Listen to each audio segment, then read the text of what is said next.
बच्चों, आज हम संस्कृत की बजाय अंग्रेजी पढ़ेंगे और अंग्रेजी आपको बिल्कुल सरलतम तरीके में किस प्रकार आप साधारण से साधारण तरीके से यानी सहज तरीके से सीख सकते हैं, वैसे पढ़ाने की कोशिश करेंगे।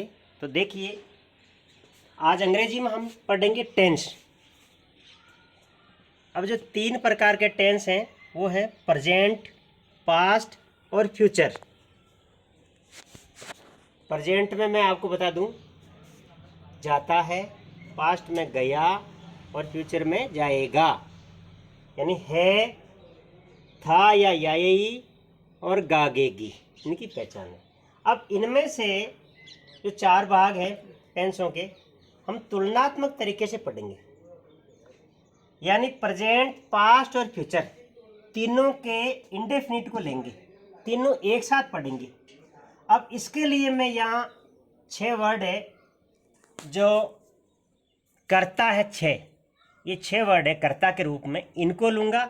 जैसे ही यानी वह, ये होता है पुल्लिंग में वह, शी स्त्रीलिंग का वह, और इन दोनों का बहुवचन होता है दे यानी होता है वे के ऊपर एक मात्रा जो होती है ना, उसकी अंग्रेजी है ये। अब आई यानी मैं, यू यानी तुम और वी यानी हम। तो ये 6 शब्द हैं जो कर्ता के रूप में। मैं आपको कर्ता और क्रिया 2 से ही वाक्य बनाना सिखाऊंगा। अब चलते हैं क्रिया। जैसे गो, वैसे तो इसका अर्थ होता है जाओ, प्ले खेलो, राइट लिखो, ईट खाओ, सी देखो, यानी जाना, खेलना, लिखना, खाना और देखना। तो इनकी सहायता से हम आज प्रेजेंट इंडेफिनिट, पास्ट इंडेफिनिट और फ्यूचर इंडेफिनिट, इन तीनों को सीखेंगे। अब देखो, सबसे पहले बच्चों आपको मैं बता रहा हूं प्रेजेंट इंडेफिनिट और इसकी पहचान। सबसे पहले पहचान करनी जरूरी है। प्रेजेंट इंडेफिनिट की पहचान होती है ता है, ती है और ते हैं। इसके अलावा ता हूं या ते हो। जैसे कोई वाक्य बना के आपको बताऊं, वह पढ़ता है, वह पढ़ती है, वे पढ़ते हैं, मैं पढ़ता हूं, तुम पढ़ते हो। तो सबका वाक्य प्रयोग आ गया। यह है प्रेजेंट इंडेफिनिट की पहचान। उसी प्रकार से आगे बढ़ते हैं अपन, क्यों न पास्ट इंडेफिनिट की पहचान सीख ली जाए। तो देखिए, पास्ट इंडेफिनिट क्या होता है, कैसे इसकी पहचान होती है। एक तो होता है या, ये, ई, ए, ई, आ की मात्रा और ए की मात्रा और ई की मात्रा इनके वाक्य के अंत में होती है। जैसे वह गया, वे गए, है ना, अब वे गए, है ना, गई, देखा, देखे, देखी। इस प्रकार से ये पास्ट इंडेफिनिट है। अब है फ्यूचर इंडेफिनिट। इसके अंदर आप देखिए, इसमें केवल गा, गे, गी, यही इनकी पहचान होती है। तीनों को वापस ढंग से देख लीजिए कि इसमें होता है वह पढ़ता है तो उसने पढ़ा, और इसमें होता है वह पढ़ेगा। तीनों में अंतर पहचान लिया आपने। अब चलते हैं वाक्य कैसे बनाएंगे। तो अब ये आपकी शुरुआत, आप ध्यान रखना वाक्य बनाने में। देखिए, पहला वाक्य है प्रेजेंट इंडेफिनिट का ले लेते हैं। वह जाता है, यानी एक कर्ता को लेंगे, एक क्रिया को लेंगे। अब मैं आपको बता दूं, जब प्रेजेंट इंडेफिनिट का वाक्य बनाते हैं तो एक बात का विशेष रूप से ध्यान रखना। वो कौन सी बात है? प्रेजेंट इंडेफिनिट के अंदर या तो कर्ता होता है और क्रिया होती है, यानी सहायक क्रिया का प्रयोग नहीं होता है। जैसे वह जाता है, तो अब आप देखिए इनमें क्या होगा, थर्ड पर्सन का जब एक वचन है तो क्रिया में एस या ईएस का प्रयोग होगा, लेकिन सेकंड पर्सन और फर्स्ट पर्सन का भले ही एक वचन हो, एस या ईएस का प्रयोग नहीं होता है।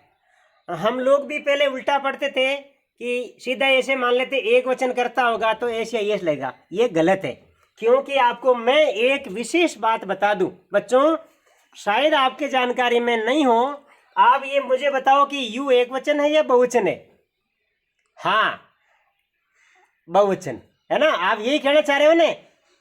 हाँ, आपका कहना सही है, बहुवचन है। लेकिन मैं ये बता रहा हूं कि ये जो यू है वो एक वचन भी है और बहुवचन भी है। जैसे मैं किसी एक को कहूं, जैसे राम सामने खड़ा है, मैंने राम को कहा तुम जाओ बाजार से फल लाओ, तो ये जो तुम शब्द है वो एक वचन है। और बहुत सारे लड़के खड़े हैं और तुम जाओ खेलो, उनको मैं ऐसे बोलूं तो यू ही आता है। तो यू एक वचन भी होता है और बहुवचन भी होता है, इस बात का ध्यान रखना। लेकिन ये है सेकंड पर्सन का, इसलिए फर्स्ट पर्सन और सेकंड पर्सन में क्रिया में एस या ईएस नहीं लगेगा। अब देखते हैं पहला ही, थर्ड पर्सन का एक वचन है, ये गो यानी जाना होता है तो गोज लगेगा। अब आपको ये बता दूं एस या ईएस, केवल ईएस का बताता हूं। ईएस जिस क्रिया के अंत का अक्षर, अंत का letter S, S H, C H, X या ओ हो तो उनके ईएस लगता है, बाकी के एस ही लगता है। जैसे दूसरा ले लेते हैं, वह जाता है लिख दिया, वह खेलती है। दूसरा वाक्य ले लेंगे, वह खेलती है, तो इसको आप देखिए शी, ये करता आ गया। अब है प्ले, इसके एस लगाएंगे, शी प्लेज। अब देखो यह आई, क्योंकि ये फर्स्ट पर्सन का है। तीसरा वाक्य बनाएंगे, मैं लिखता हूं, मैं लिखता हूं, तो आई सीधा लिख दो राइट। इसके एस या ईएस क्यों नहीं लगाया? ये एक वचन तो है लेकिन फर्स्ट पर्सन का है, तो फर्स्ट पर्सन और सेकंड पर्सन का एक वचन हो उसका फर्क नहीं पड़ेगा। थर्ड पर्सन का एक वचन होता है तो ही क्रिया में एस या ईएस लगाते हैं।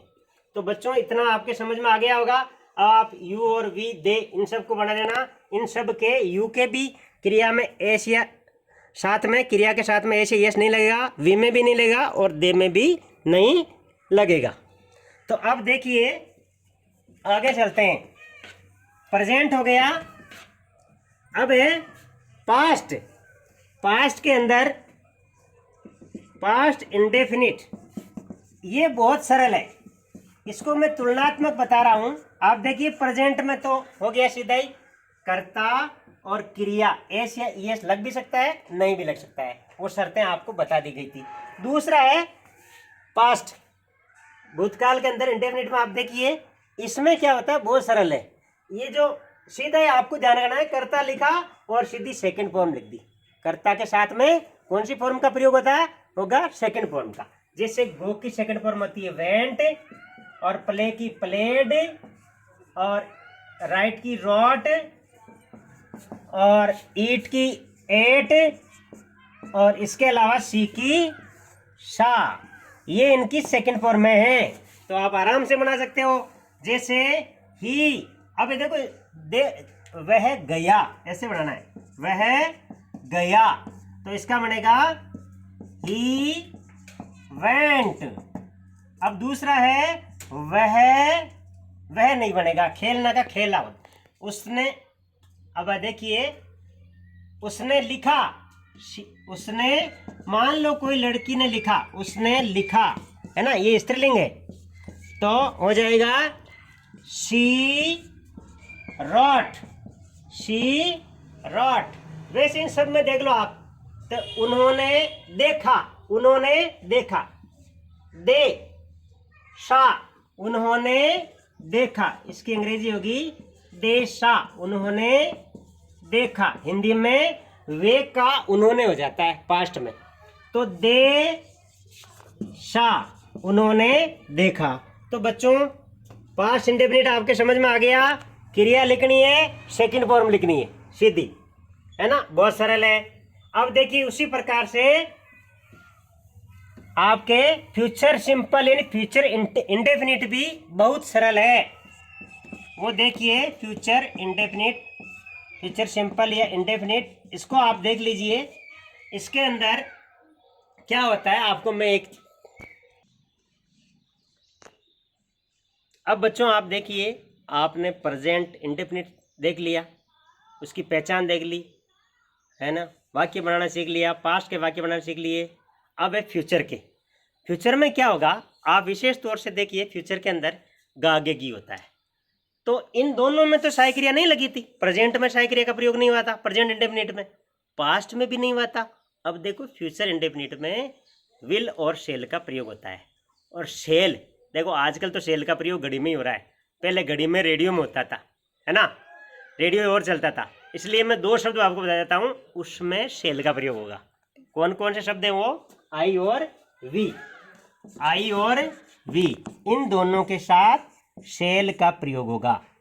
अब है ना बाकी अन्य जैसे ही, शी, दे, वी नहीं है, दे, इसके अलावा बाकी सभी हैं, इनके साथ विल का प्रयोग होगा, है ना। आई और वी के साथ ही केवल शेल का प्रयोग होता है। तो अब देखिए वाक्य बनाते हैं। वाक्य कैसे बनेगा? वह जाएगा, गाय, पहला वाक्य बनाते हैं, वह जाएगा। तो ही, मैंने क्या बताया था आपको, केवल आई और वी के साथ शेल लगता है, बाकी सबके साथ विल लगता है। तो इसके साथ विल लगा देंगे, ही विल गो, यहाँ फर्स्ट फॉर्म आ जाती है जैसे ही, है ना। तो बिल्कुल सरल है। दूसरा, वह खेलेगी, वह खेलेगी। तो अब आ जाएगा शी विल प्ले। ये देखो साहब, और देखिए आप बच्चों, आप लोग विद्वान हो। अब आते हैं, देखो मैं लिखूंगा। देखो क्या शब्द आया है, मैं लिखूंगा। मैं का अंग्रेजी वर्ड होता है आई, फर्स्ट पर्सन है, फर्स्ट पर्सन के साथ शेल का प्रयोग होता है। तो आई शैल राइट, मैं लिखूंगा, आई शैल राइट, मैं लिखूंगा। अगला है तुम ईट यानी खाओगे, तुम खाओगे, तो यू विल लगेगा, यू विल ईट। और इसके अंत में है शी, तो यहाँ वी है, तो वी के साथ क्या लेंगे? वी शैल, वी शैल हम देखेंगे, या हमें दूसरा बताता हूं, हम जाएंगे, वी शैल गो, हमें जाएंगे। तो इस प्रकार आज हमारा ये टेंस हुआ। आप भूलना मत। पहली बात ये ध्यान रखना कि प्रेजेंट इंडेफिनिट में वह पढ़ता है, पास्ट इंडेफिनिट में उसने पढ़ा, और फ्यूचर इंडेफिनिट में वह पढ़ेगा। तीनों का अंतर करते हुए आप लोगों को इसको ढंग से पढ़ना है और याद करना है। धन्यवाद।